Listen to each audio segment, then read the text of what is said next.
19 pour se donner cet accord qu'en Afrique, un avion africain peut traverser librement le territoire de son voisin. Mais pour le traverser, il faut toujours signaler. Ce n'est pas passionné que tu traverses, que tu vas parler, non, non. Il faut toujours signaler. Et c'est pour ça que quand l'avion part d'un point à un autre, il y a ce qu'on appelle le plan de vol. Il écrit son itinéraire sur les pays, il informe les pays qu'il va traverser. Je pars de Douala à Cotonou. Je vais traverser le Nigeria par telle porte. Et en passant, je vous dis qu'il y a les routes dans l'air. Vous savez ça? Vous l'avez déjà entendu? Il y a les routes dans l'air conçues avec les numéros, comment vous dire, l'autoroute A1, la rue nationale 1, la rue nationale 2, la rue nationale 3. Dans l'air, c'est la même chose. Il y a aussi l'essence interdit. Il y a aussi l'essence interdit dans l'air et c'est contrôlé. Parce que qui contrôle, il y a la gestion de la circulation aérienne. Le patron, c'est la SECNA. C'est lui qui fait la circulation aérienne en Afrique et Malgache. Tout avion qui traverse, c'est son personnel qui est à la tour de contrôle. Vous dites que c'est quel avion là? L'immatriculation, le nom du commandant, vous venez d'où, vous partez où? Est-ce que vous êtes sur telle route?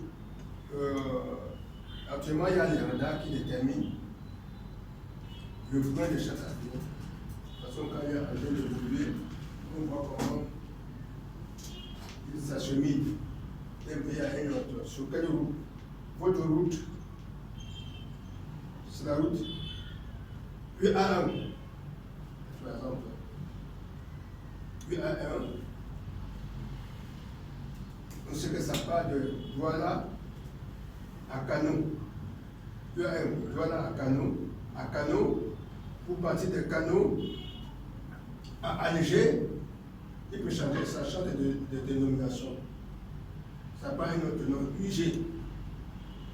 De Kano à Khartoum, notre route qui est là a aussi son nom.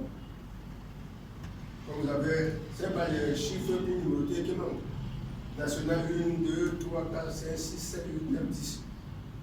Ils ont aussi leur appellation pour la circulation aérienne. C'est la circulation aérienne qui contrôle ça et la CEMA. Ils vont comment? Par niveau de vol. Ce niveau de vol, c'est pas en altitude. L'avion peut voler jusqu'à 20 km, je convertis en kilomètres pour que vous compreniez vite. L'avion peut voler jusqu'à 20 km. Mais les avions passagers, le plafond, c'est dans les 15 km de hauteur. Après les 15 km, ceux qui volent jusqu'à 20 km, on les appelle les supersoniques. Vous avez entendu supersonique? Que veut dire supersonique? Avion à très grande vitesse. Hein? Avion à très grande vitesse. Ouais, supersonique, ça vient de quoi? Le rapport, c'est par rapport à quoi? Je vois les parts ici là. Vous devez mettre votre part pour que je sache que telle personne est très sensible à telle chose. C'est le bac scientifique. Quel bac? Hein? C'est.